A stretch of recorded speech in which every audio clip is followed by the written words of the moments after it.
The cabin was quiet except for the low hum of the refrigerator and the faint wind outside. I sat in the dark, my elbows resting on the kitchen table, watching the moonlight stretch across the wooden floor. Something had been gnawing at me for months, and tonight, I finally got my answer. Vanessa's voice drifted from the other room, low and sharp.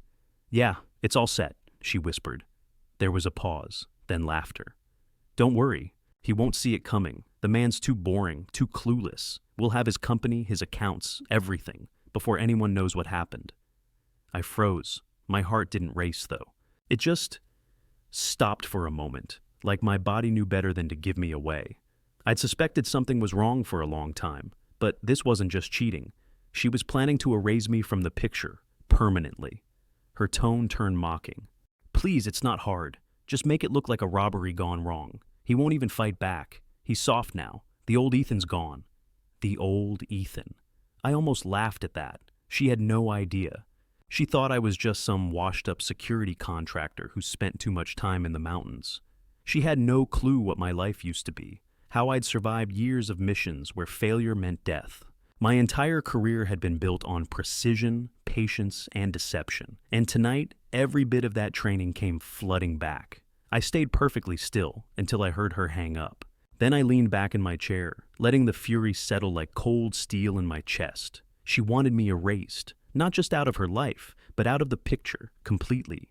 And Brent, her shiny little boyfriend, was more than happy to help her take everything I'd built. I thought about the company I started, the blood and sweat I'd poured into it after leaving Special Forces. I thought about the trust I'd given her. Every instinct I had told me something had been off for months, but I wanted to believe I was just being paranoid. Turns out, I wasn't paranoid enough. Vanessa walked into the kitchen a few minutes later, pretending she hadn't been whispering in the dark. "Why are you sitting here without the lights on?" she asked, feigning casual curiosity. I gave her a faint smile, one I'd perfected years ago while lying to warlords and corrupt officials. "Just thinking," I said. "Couldn't sleep." She kissed my cheek like nothing had happened, and I forced myself not to recoil. She was dangerous now, but she didn't realize I was worse. Because the moment I heard her voice on that call, the old Ethan was back, and I wasn't planning on dying. The last 6 months had been a slow, ugly unraveling, and I'd been stupid enough to hope I was imagining it. Vanessa started staying out late, claiming work events or girls' nights that never made sense. Her phone became glued to her hand, and whenever I walked into the room, she'd tilt it away like she was hiding state secrets. But the smell told me everything I needed to know. Cheap cologne mixed with sweat. Not mine, not anything I'd ever wear. I wasn't built to sit around wondering. My entire career had been about reading threats before they showed up at my door. So, I tracked her, quietly. A GPS tracker in her car, a bug under the dashboard, and a second phone that recorded every conversation in and out. It didn't take long before the pieces came together. Brent. A personal trainer who thought designer sneakers made him powerful. I watched him on camera once, flexing in a mirror at some downtown gym like he was auditioning for a shampoo commercial. That was the guy she'd chosen over me? Pathetic. But then, the affair stopped being the worst part. A week ago, I caught their plan in plain words on a recorded call. "We'll stage a break-in," Brent said. "Quick, clean, and it'll look like some mountain drifter did it." Vanessa laughed in the background, like this was a game. I'd listened to that recording 5 times tonight, memorizing every word, every tone. Each repetition stripped away the last layer of disbelief I had left. I stood, moving silently through the cabin. My boots didn't make a sound on the wooden floor. First stop, the gear I hadn't touched in years. My old gear was right where I had left it, unchanged, waiting. I grabbed my gear and made sure everything was ready. Then, the cameras, 4 interior, 2 exterior, all patched into a private network I'd set up weeks ago when the first whispers of betrayal started rattling my gut. Next, I walked through the house, testing the traps. A thin wire along the side gate that would alert me if someone slipped through. Reinforced locks on the windows. A silent alarm linked to my phone. The cabin looked like a home, but tonight, it was a fortress. The heartbreak I'd felt earlier had already curdled into something colder, sharper. This wasn't just about survival anymore. It was about sending a message to Vanessa, to Brent, to anyone who thought I was an easy mark. They were coming, and I would be ready. I woke up to the smell of bacon and the sound of Vanessa humming some upbeat tune in the kitchen. She was wearing my old gray Henley, the one she always claimed made her feel close to me. The irony wasn't lost on me. I sat on the edge of the bed for a moment, forcing myself to breathe evenly, to keep my expression neutral. The old Ethan, the soft one she mocked, would have asked questions. The real Ethan, the one she forgot existed, stayed quiet and watched. "Morning, honey," she said brightly when I walked in. Her smile was a little too wide, her tone a little too sweet. She slid a plate of eggs and toast across the counter like we were living in some cozy commercial for happy couples. I sat down and pretended to appreciate it, even nodding when she asked if I wanted coffee. While she busied herself with the dishes, my eyes drifted toward the window. Down the street, half hidden by tall pines, sat a dark SUV I didn't recognize. No plates I could see from this angle, tinted windows. My sensors had already pinged twice since dawn. Someone was testing the perimeter. I didn't need to guess who it was. I sipped my coffee and let my eyes shift back to her. Vanessa leaned against the counter, crossing her arms like she was trying to read me. "You seem distracted," she said casually. "Something on your mind?" I forced a small smile. "Just work stuff," I replied, my voice smooth and steady. "Got a lot going on with the company." She tilted her head, her eyes narrowing for a second before her smile returned. "Well, don't get too stressed. You've been off lately. I was thinking we should plan a little getaway, just the two of us. What do you think?" Every word felt like poison wrapped in honey. I nodded, letting her believe I was buying it. "Maybe next week," I said, "once things settle." She gave me that sweet smile again, but I saw the flicker of calculation in her eyes. Meanwhile, my mind was already mapping out the neighborhood. Every blind spot, every possible approach. I didn't need her fake kindness. I didn't need answers. By tonight, everything would come to light, and the storm she'd been brewing would break on my terms. By late afternoon, the sun was dipping behind the mountains, turning the cabin's windows into mirrors. I was in my office pretending to go through contracts when my phone buzzed with an alert from the perimeter sensors. They were early. The screen showed a pair of heat signatures moving through the trees just beyond the south fence line. I zoomed in on the feed from the thermal camera. Two men, one bulky and moving slow, the other leaner and twitchy, scanning every angle like he expected an ambush. They were professionals, or at least trying to be. I powered down the external cameras I didn't fully control. No need to give them anything they could jam or loop. The cameras I trusted were hardwired and off the grid, just like the rest of my security system. Sliding open the weapons drawer, I took my sidearm, the one I'd trained with for years, silent and reliable. The weight of it was familiar, steadying. I tucked an extra magazine into my back pocket and holstered a combat knife at my ankle. My breathing was calm, like I was back on a mission overseas. Through the kitchen window, I caught the first intruder, the bulkier one, moving along the east side of the house. He wore a dark hoodie and gloves, trying to blend into the shadows. The second man vaulted the side fence with practiced ease, landing without a sound. They thought they were hunting me? They didn't know they'd just stepped into a trap I'd built weeks ago. I moved through the house in silence, careful with each step. The floorboards didn't creak because I'd reinforced them. I waited near the hallway, just beyond the living room, with the lights dimmed. The door eased open. Hoodie guy slipped inside, his silhouette barely visible. He signaled with two fingers to his partner, who followed, a crowbar glinting in his hand. They whispered, not realizing the microphones in the ceiling were recording every word. "Clear the hallway first," one muttered. The wife said, "He's got cameras." Wife.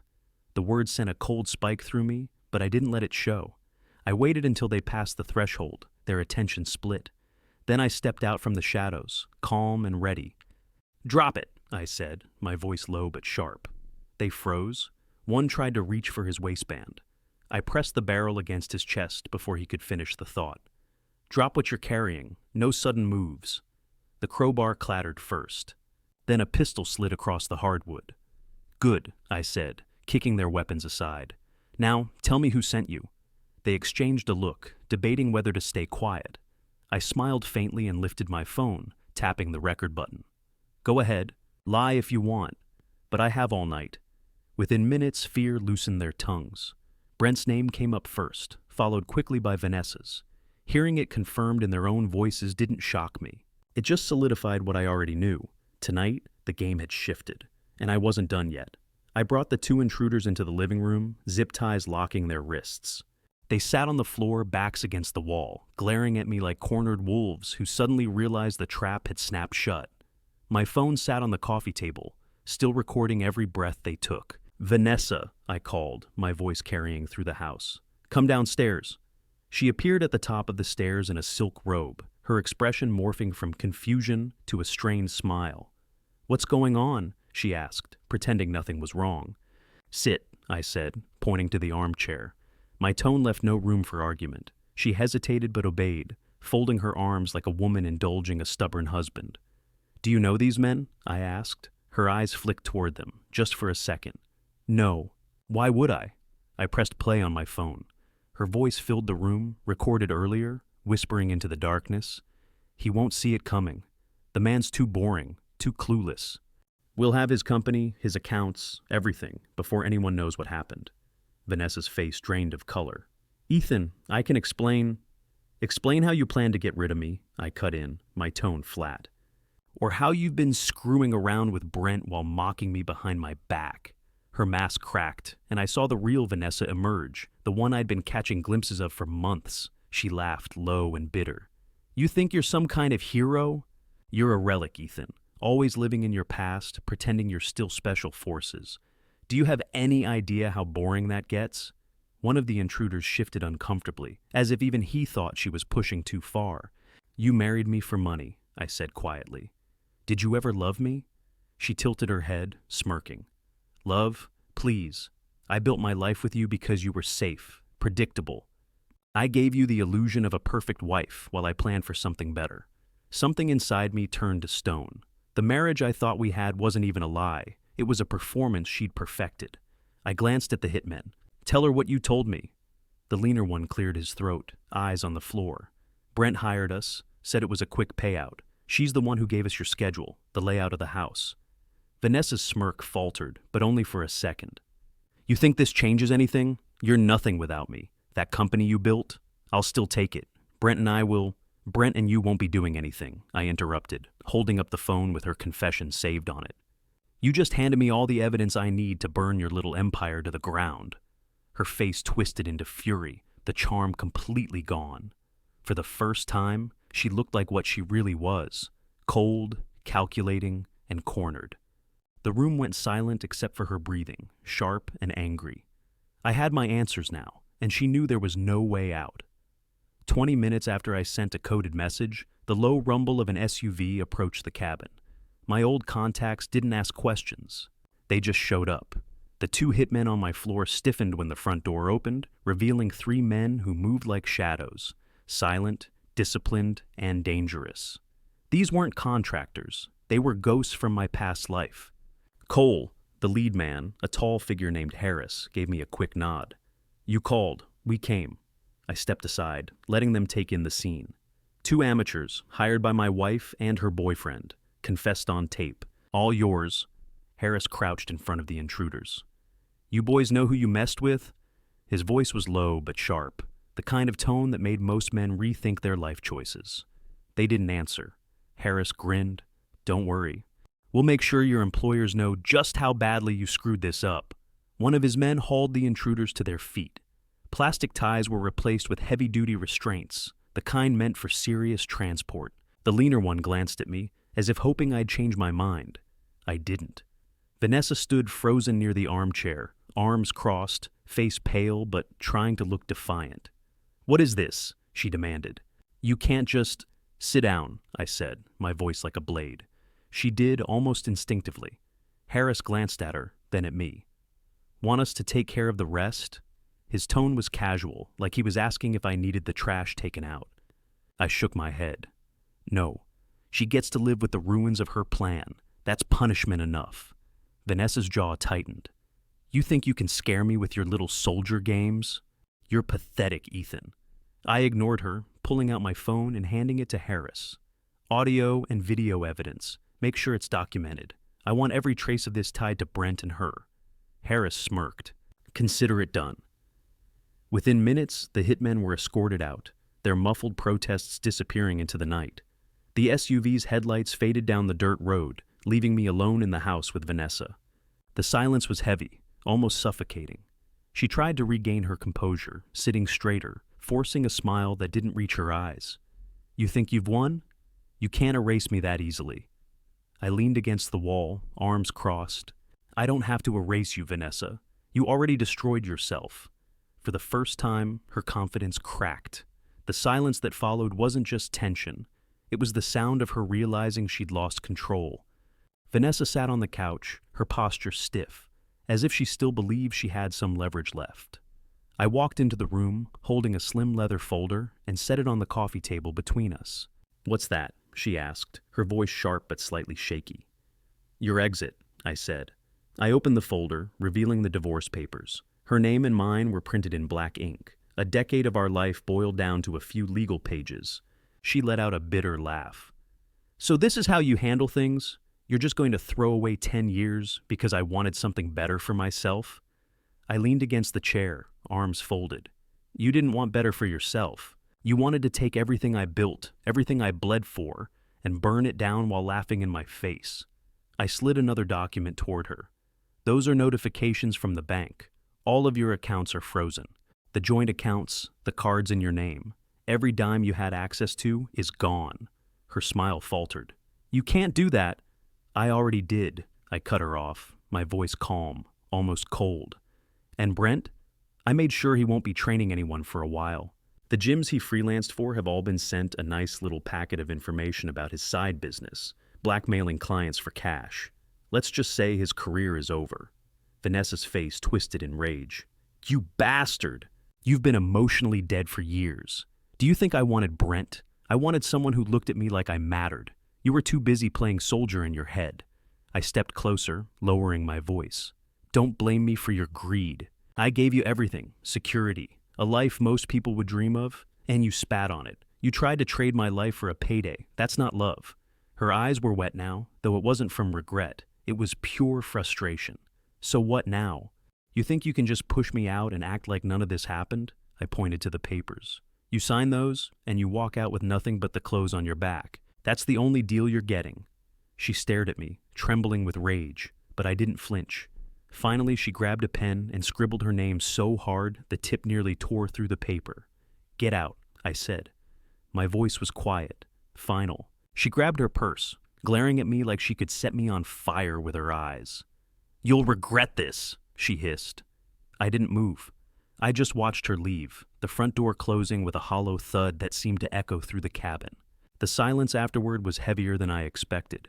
Betrayal was a different kind of wound, slow, intimate, and far more painful than any battlefield scar. The cabin felt like an empty shell after Vanessa left. I thought I'd feel relief when the door closed behind her, but instead, the silence hung over me like smoke. Every room still carried her fingerprints, a scarf draped over the chair, her perfume lingering faintly in the hallway. It wasn't love I missed, it was the lie. A week passed. I spent the first couple of days tearing through the house, throwing out anything that reminded me of her. Wedding photos, her clothes. That crystal vase she once said made this house feel like a home. I dumped it all in black trash bags and hauled them to the edge of the property. Watching the garbage truck crush it all felt better than I expected. But the nights were worse. I'd sit on the porch with a glass of bourbon, staring at the dark line of trees. Every sound, a snapping branch, an owl's call, pulled my mind back to the night I overheard her plotting. The betrayal had burned deeper than any bullet wound I ever took in the field. I could handle enemies. What I hadn't prepared for was sleeping next to one. On the 6th night, my phone buzzed with a text from an unknown number. No words, just a photo. Vanessa and Brent smiling at some resort bar, drinks in hand. She looked like the woman I married, polished and glowing. For a moment, I felt that old anger claw at my chest. But I didn't respond. Instead, I grabbed my keys. The shooting range was quiet when I arrived the next morning. Just me, the smell of gun oil, and rows of paper targets waiting to be torn apart. I loaded my cig and took a deep breath. Each shot I fired wasn't just practice, it was a release. Every bullet carried a piece of the bitterness, the anger, the ache of realizing the last 10 years of my life had been built on sand. By the 3rd magazine, I felt lighter. Not healed, not by a long shot, but steady, focused. That was the thing about betrayal. It could hollow you out, or it could sharpen you. I wasn't going to let it break me. When I got home, I boxed up the last of her things, the expensive jewelry, the handbags I'd bought thinking they meant something. I didn't throw them away. I mailed them to her new address with a single note, paid in full. That night, for the first time in months, I slept without waking to check the windows. I knew the ghosts of Vanessa's lies would linger for a while, but every step I took now was mine. No more pretending, no more illusions, just me and whatever life I decided to build next.